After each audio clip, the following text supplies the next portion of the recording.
Hello everyone. Let's talk about reusable components in this lesson. We've already learned to reuse styles thanks to mixins, but we can also reuse components. Let's take a look at our current layout and pay attention to some repeating patterns. I suggest introducing a component that we will call a segment. I call a segment a piece with a title, possibly with an additional description, and some content underneath it. It's a very popular thing. Where do I see it now? So here we have a title and content under it. Here is some title and some description. On the idea page, I also see some title, some description, and text. And most often, this is repeated on many pages in many variations. But the main difference is that the title can be larger or smaller. So I suggest creating such a component and applying it to our entire project. Let's get started. Since it's a component, let's create a component folder.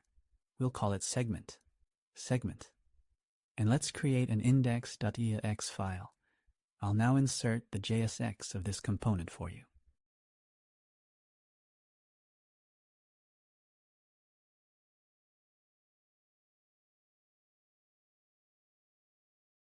And what do we see here? We have a segment that accepts the following props. This is the title. Our title can be some sort of React node. What is a React node? It can be text, a number, or another JSX. This is very versatile. Often our title is just a string, but not always. For example, if we look here, a link might go into the title.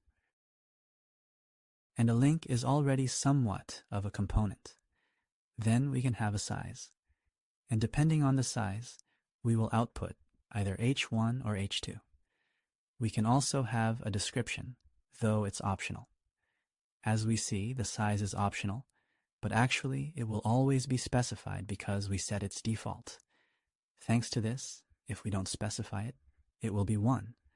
But if we do, it will be as provided. But we can only specify 1 or 2, and it can have children.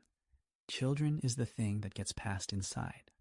That is, if we make a div component, children for it would be all of this. And if there are children, we will render it here, all with the appropriate CSS properties. Let's now add our CSS, index.module.css. Okay, and let's add it, which makes sense. Here we also use some of our mixins.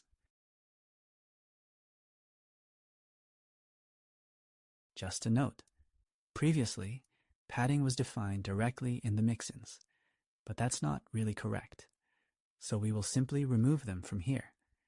Let other components handle the paddings as they can vary significantly. And the mixins for H1 and H2 only define text size and weight. So, save the mixins. Here we have H1 title.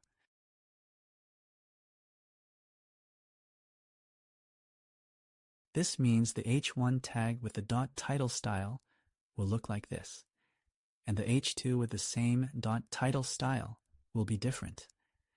The description just has text size and top padding, and the content just has top padding. Let's now apply this component segment to our pages. Let's probably start with alids. Go to alids and apply it. What do we need to replace? It turns out the segment replaces the title and the top level wrapper. We do it like this, segment title.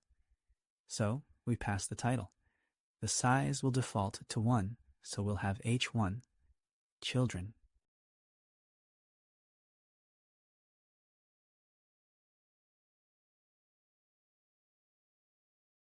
Children refer to this, and children will be placed inside the content.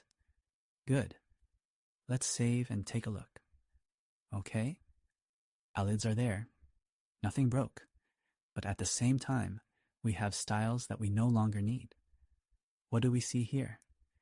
We have a title that we no longer need. It's now in the segment. Next, we have something that can be replaced with a segment.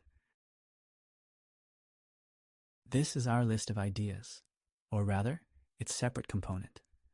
Okay, it was like this, but what should it become? All right, the title is therefore a self-reference.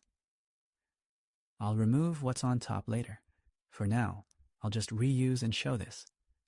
Our title is a self-reference, and it can be passed like this. Then, it should have size too because it's smaller.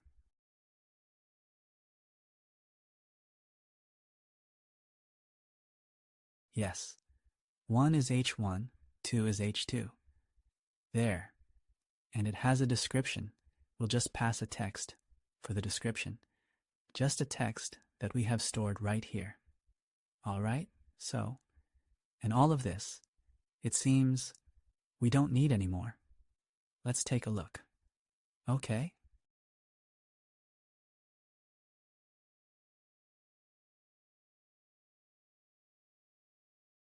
The link didn't apply, right? Why? Let's check the styles. ID name, ID link.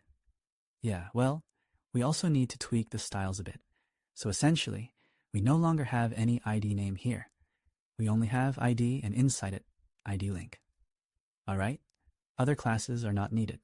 We remove ID name. We also remove ID description and essentially leave only ID link.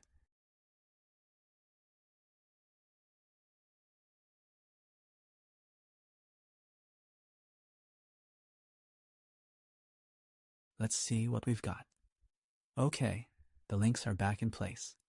All set, the segment is applied, and there's less code overall.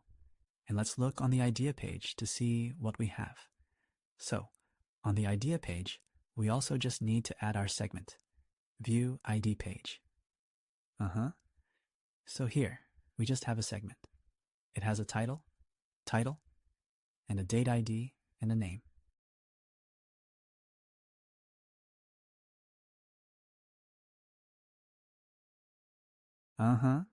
And all that is wrapped in a segment.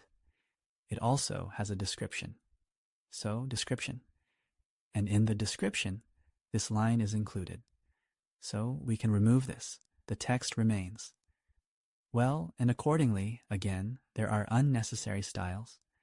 What styles have become unnecessary here? Description isn't needed. Title isn't needed. Text. Well, text is needed. So, let's take a look. Okay, and here it fits perfectly. Extracting things into separate components is convenient when you have a good rapport with the designer, because sometimes designers create things in such a way that nothing can be reused, and that's really sad. And with these designers, you need to build relationships and negotiate so that they do everything neatly and logically. But if you're lucky to work with a smart designer, cherish them. And then you'll have the opportunity to create all sorts of wrapper components for yourself. These kinds of components will constantly arise in the project. These include form components, components for some informational tooltips, or components for wrapping pages, and so on. We will create many of them together throughout this tutorial. So here I just wanted to tell you that you can create such reusable components and use them to write less code. Thank you. Let's move on.